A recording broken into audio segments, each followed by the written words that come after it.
So I've got someone who's actually become a friend, Giles Adams, CEO of VQ Communications. Yeah, good to see you. And Helen Briggs with collaboration for European, EMEA. See how the brain just stops down when it comes to Europe, titles? Middle East, and Africa. There you go. She knows where she's from and what she represents. That's perfect. Well, so just before we get into the questions, I wonder, first, could you explain what you're responsible for, Helen, and then we'll come to you, and I'm just you give us kind of the quick on who VQ is and how long you've been part of Cisco, because you guys are a very close part. But let's see what you have to say about that, Helen. Tell us what you do. Yeah, thank you. So I actually run the EMEA business for our collaboration architecture. Collaboration, as you've heard by the keynotes, is really key in across both customer experience and employee experience. So we're responsible for delivering that into all of our customers and working really closely with our partners as well. Absolutely. Very good. Giles, I'm curious, so VQ is a video conferencing provider. Yes? Not quite. We've been developing software to enable people to build services for coming up 20 years. And I'm in a very fortunate position currently being the CEO. We've got a great talent pool of engineers that are all based in the UK. And my job is to provide some guidance and get out the way and let them do their clever things. Well, specifically, though, you guys are building your solutions. You're using Cisco gear 100% across the board, but you're doing it in such a way that is not something Cisco does as much of historically, and so you've become a very crucial part of the relationship for many customers who have mission-critical networks. Can you explain, if I'm setting you up correctly, can you explain what I mean by that? So the marketplace that we address has been always around people delivering mission-critical services, and that typically requires really stringent, high-quality software for people to build a conferencing service which may be in a government agency where people are looking to secure their nation's secrets, but increasingly we're seeing that across enterprise customers as well. So in the relationship with Cisco, which has been direct now for 4 or 5 years, we've done 500 or so projects together during that time, we jointly interact with key Cisco infrastructure and add something to that environment. Okay, and so this would be everything, and this is key communications infrastructure specifically.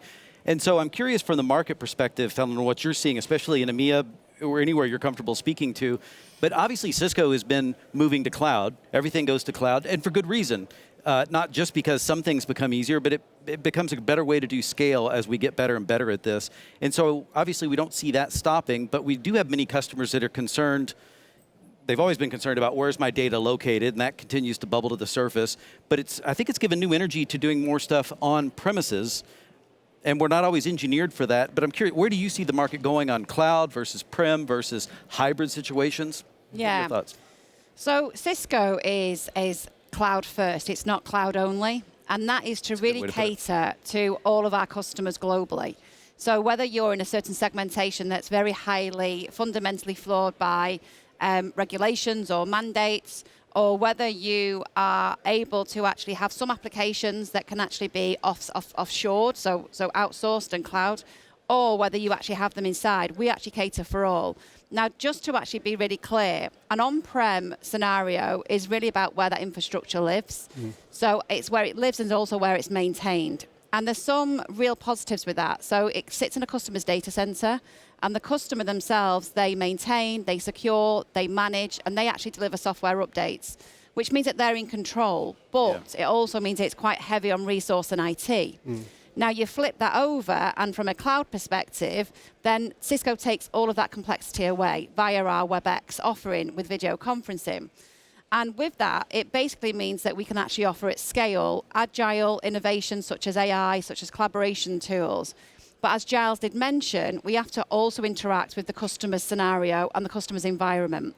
So they may have certain back-end applications or tools that we have to interact with from a cloud offering, and that's where VQ comes in, of really understanding that customer's infrastructure and being able to be flexible. Some applications will be cloud, some applications might be on-prem, and it makes it a very complex nature for an in-house IT department. So that's why Cisco works with VQ. Yeah. Yeah. Well, and the VQ certainly works with cloud just fine, but you've developed tools, continue to develop, because one of the challenges when you start trying to remain distinct or have ability to draw the line on where the cloud begins and ends in your operation, wherever the customer wants it, you also potentially, maybe lose some of the good things about cloud and some of the services it delivers.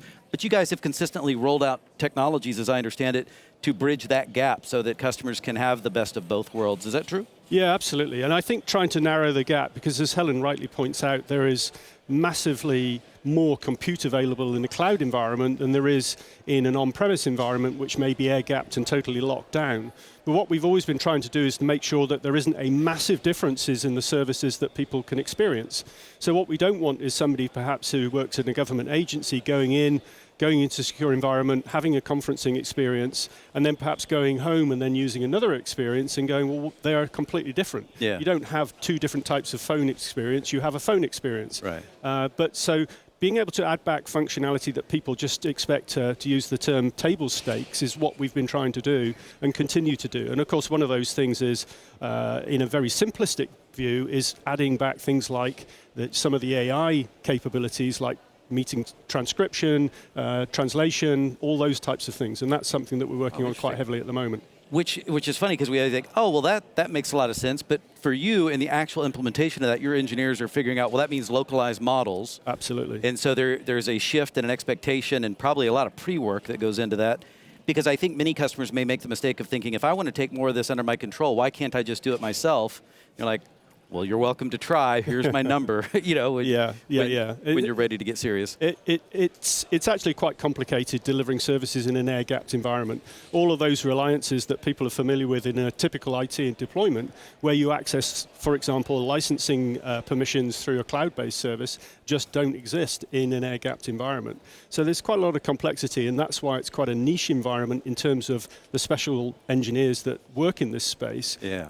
And it's why we've got this great relationship with Cisco, because we've been partnered together for a long time. Some of the customers, which obviously neither of us can share in an open environment, are obviously fairly paranoid about the services. I want to ask the paranoid questions, but I get it. Yeah. But it's really important. So we leverage the best infrastructure, and Cisco and VQ dominate this space. There is nobody else in this marketplace. There are other vendors that will talk the talk, but when it comes to getting into this type of environment, delivering high volume services for customers, right the way up to, if you could call it the sort of pyramid of paranoia, if you go further and further up a particular environment, it has to be resilient, it has to just work all the time and every time. Well, I know you guys have taught us a lot about how this can work over the years, because this is not a new relationship. I wonder, I'll start with you, but I want you to piggyback off this from your perspective. But when did the Cisco relationship start, and are there some key moments in terms of how, because I feel like a lot of the Cisco engineers, from my experience, look at VQ engineers as just another department almost, because you're working towards the same goals, definitely separate companies, but we've been working tightly together for a while. Yeah, so we've had a direct commercial relationship with Cisco for 4.5 years. There's a program called Solutions Plus, and this is where Cisco's recognized, and it's not just VQ, that there are gaps in the Cisco portfolio which is not relevant for them to invest in, because either it's too small or it's too niche in terms of the special skills that are required. So Cisco has this program called Solutions Plus. As I say, we've done some 500 plus projects together, and the pipeline is growing, not just in America, it's a real global program. So it works really, really well, but it's really where over time the recognized skill set that we have and the software that we have is solving real world customer problems, and that's the key thing, making sure that we continue to deliver to that. Yeah, Helen, I think a lot of times these guys are very well engaged with our defense customers, and anybody that's dealing with sensitive data on a regular basis, and they probably know each other on a first name basis. What is your impression of those relationships and how important it is to Cisco? So dynamic changes are always happening in the market, and where we are today, we're seeing that. And actually with the on-premise that we've been speaking about, that's actually growing in certain markets and certain verticals. Yeah. And Giles and I was talking last week, because I went to see a customer in Northern Europe, and it was around the county courts.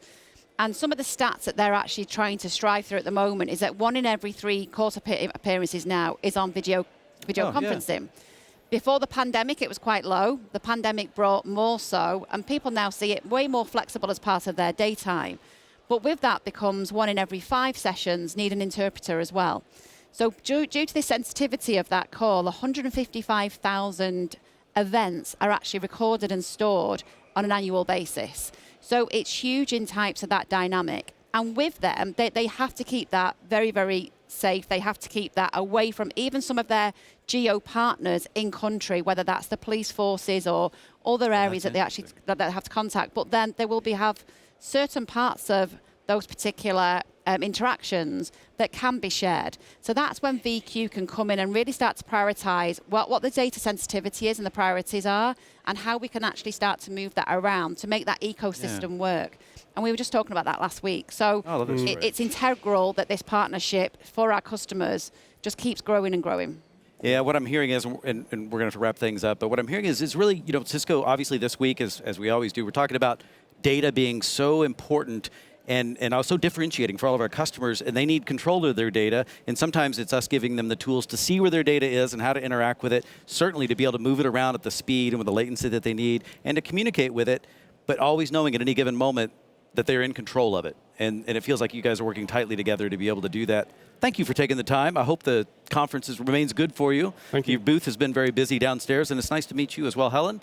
But guys, with that, I'm going to go back to Lauren.